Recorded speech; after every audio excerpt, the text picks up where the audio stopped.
We're back in chapter 16. We're going to go into color theory today. This starts on page 617 of your newest Milady book. At the very top, it's going to give you some terms that you should probably know. The law of color and the color wheel. The law of color is just a system for understanding color, and the color wheel is illustrating color theory. So it's your visual guide. Primary colors are your pure or fundamental colors. This is going to be blue, red, and yellow. Oopsie. And yellow.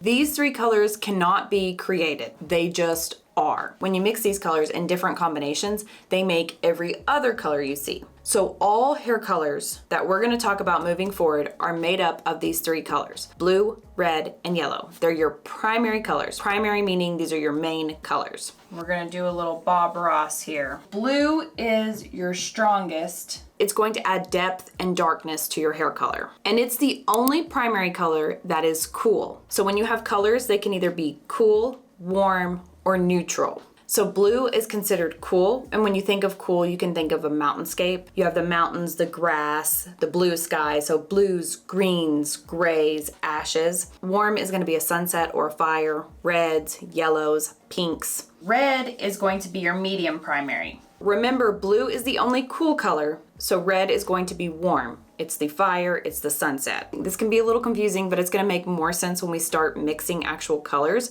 But if you add a red base color to a blue base color, it is going to lighten up that blue base color. Now, if you flip it and do the opposite, add blue to a red base color, remember blue is your darkest primary, it's going to darken the red based hair color. Now your lightest primary, or the weakest, is going to be yellow. So yellow are your shades of blonde. So you can think of it this way. If you're looking at hair color 1 through 10, 1 is black, 10 is brightest blonde, yellow, red, blue. When you add yellow to any hair color, it lightens up the formulation or makes them appear lighter and brighter.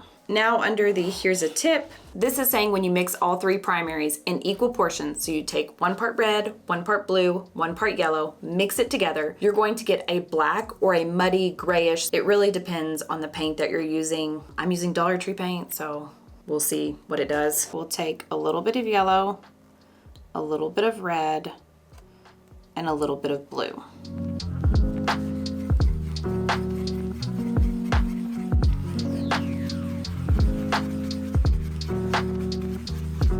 Let's go ahead and drop that one. If you wanted to make it darker, you're gonna add the darker primary. So let's add some more blue. We're creating depth within this color, and see, it's already a lot darker. So hair color really is just different combinations of these three primary colors. In your book, it's saying the proportions for natural brown are 1 part blue, 2 parts red, 3 parts yellow, which we'll try that over here. So let's say these are 3 parts yellow, right? So that would be 2 parts red, and then just 1 part blue.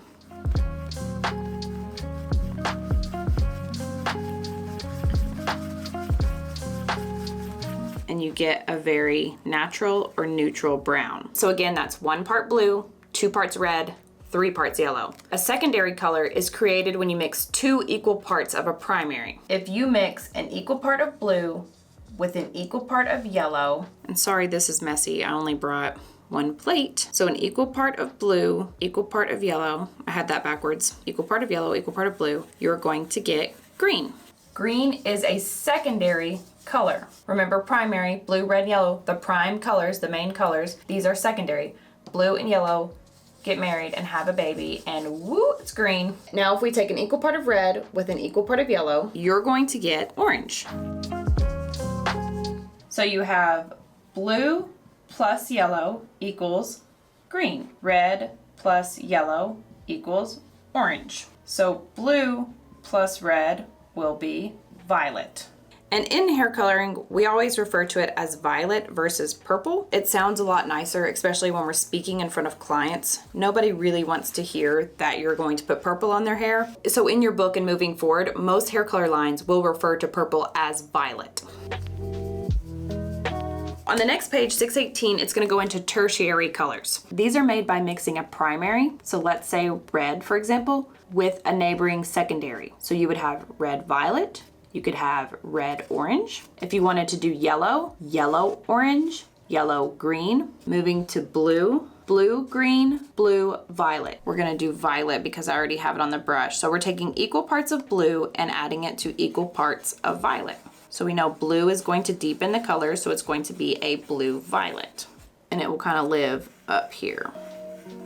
When we're talking about tertiary colors, tertiary, I can't say that word well either. Your primary always is listed first. And remember, the one circled, these are your primaries. So your verbiage should be, I'm going to use a blue violet hair color, or I'm going to use a red violet hair color. In some hair color lines, it will read, let's say this is level 6, how light or dark is my hair? BV. The B will be capitalized just to remind you, hey, this is number 1 dominant. I'm gonna have more parts of blue than I will violet. The main tone is blue, the secondary tone is violet. And a part of confusion with these hair colors, the hair colors are not blue and violet. It's not strictly blue and purple hair color. Take a look at 9P. It's not purple, it's a level 9, so it's a really bright hair color with a tone of violet. So it doesn't mean it's a fantasy color. There's still that neutral base of primaries, but it has a dominant tone of purple or violet to help cancel out yellow. Your complementary colors are colors that are across from each other on the color wheel. When you take your standard color wheel, primary and secondary colors, leaving tertiary colors out. Colors that are directly across from each other. Red is directly across from green. So if I have green hair, from swimming, going darker without putting a filler on, I have a green cast to my hair, I'm going to correct that with red. And actually, I'm having this issue right now. I colored these a couple days ago. These are just clip-ins. The level, how light or dark it is perfect. It matches her hair, but the tone is wrong. It pulls a green cast. How I'm going to correct this is by adding red. And I haven't decided yet, but I'll probably do a clear hair color with a little bit of red, 15 minutes on towel-dried hair, or towel-dried weave. So red and green, Christmas. If I have green hair, I'm using red. If I have red hair and I don't want it to be red, I'm using something green, something in the cool category to cancel out the warm. Blue and green, you can think of the, the sports team. The only sport I watch is bowling.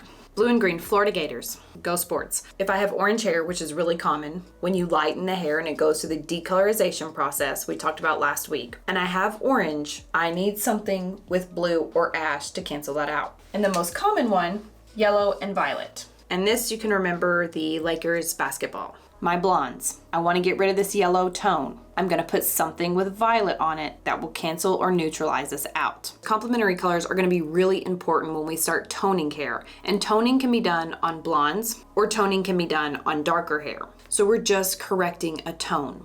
We're seeing the tone we don't want and we're finding what's across from it and figuring out how to cancel it. On the activity portion, it's just going over how you can make the color wheel with clay. You can also do paint like we did today. I also used to do water cups, water with food coloring. You can do shaving cream with food coloring, anything where you can memorize the hair color, which I would recommend no matter how old you are. And it's kind of fun, but getting some paint, mixing it together so you can memorize this. That's how you really master hair color. Not that we ever master anything, but to be able to understand, I guess I should say, all color lines because they're all different. We talked a little bit about that last week. The numbers are different, the letters are different. It looks very confusing, but if you know the foundation, which all hair colors are built out of, the color wheel, you can easily learn any hair color line. Also for me, a driving force was always corrective color because you can make the most money out of hair color corrections, and hair color corrections are all different. There's not a one size fits all. This person has extremely yellow hair, you're going to use this formulation. It's different according to the client. And some people have 4 or 5 different colors going on, but color correction is all about the color wheel. I have yellow hair, I need something with violet to correct this. In 619, we are doing tone and intensity. Tone or tonality is referring to color balance. Normally when we're talking to our client, we're assuming they don't have basic color theory. So we're going to use 3 tones with them to keep it simple. Warm, neutral, and cool. You have red hair, which is warm. You have neutral hair, which is neither warm nor cool, neither red nor blue. Or you have cool hair, which is ashy blue. Not only does it sound a lot better than saying you have red hair, you have orange hair, you have blue hair, you have green hair. No, Kayla, you have cool hair. Would you like to add warmth to your hair or do you like the coolness of it? 1614, you can see an example of warm hair, red, fire. Cool hair, this is our mountainscape. These are gonna be our blue, violets, greens. She has a violet cast. And neutral hair, which it doesn't have a dominant tone of red, warm, or blue, cool. So these colors here, these are cool. These here are warm. Cut the color wheel in half. You don't want warm hair, so you need to pick something from the cool side to balance that out. Warm tones reflect more light. That means they're going to look a little bit lighter. Your golds, oranges, yellows. So if warm tones are making the hair lighter, appear lighter, cool tones make the hair deeper or darker. So these are your blues, greens, violets, which we're gonna translate to smoky or ashy. So neutral tones, think of sand, a beautiful sandy beach with no garbage litter. It's not warm nor cool, it's that brown that was in the middle, the neutral color. All right, last portion, this is base color on page 620. Okay, this is a term you need to know. Base color is the predominant tone of a color. So think of the base as the main player. When you're formulating, we want to find the level of the hair. So let's just say it's level 5. Then we're looking at it. Is it warm, cool, or neutral? Let's say it's warm. So now let's dive deeper into that. Is it red, is it orange, or is it yellow? It's red. If my client wants to intensify that red, but keep her level, we just bring that number down, 5, and I'm gonna add a double dose of R. Red. I'm gonna make it a super red, very sexy hair color. I've got to know the base color in order to correctly formulate. If I wanted the opposite, let's say she doesn't like the red. Remember, across from red is Christmas. I need something with green in my formulation to balance this out. So base color is just saying what is the predominant tone on the hair color. And then your key term, intensity, that's just referring to the strength of a color. Soft, medium, or strong. 5RR, which we erased, has a strong intensity. It's a very red hair color. It's a level 5, very red. Now remember, for straight red, straight fire engine red, that's a fantasy tone. So it doesn't have a level, it's just red. The blonder your hair is, the more red this will look. This wraps up our color wheel theory. Next time, we're gonna start diving into the types of hair color. So you have your main bubble hair color. What are those things we used to do in school? You have hair color, HC, but from that hair color, you have permanent, semi-permanent, demi-permanent, temporary, metallic, and then you have to break it down even further. So it's going to be a lot of information. But this is a super fun chapter. Honestly, this is my favorite chapter in the whole book. Besides the history part, I really like that. If you have any comments, questions, please leave them below. If you're watching from cosmetology school, remember this series should not replace your actual instruction. It's a loose guide at best.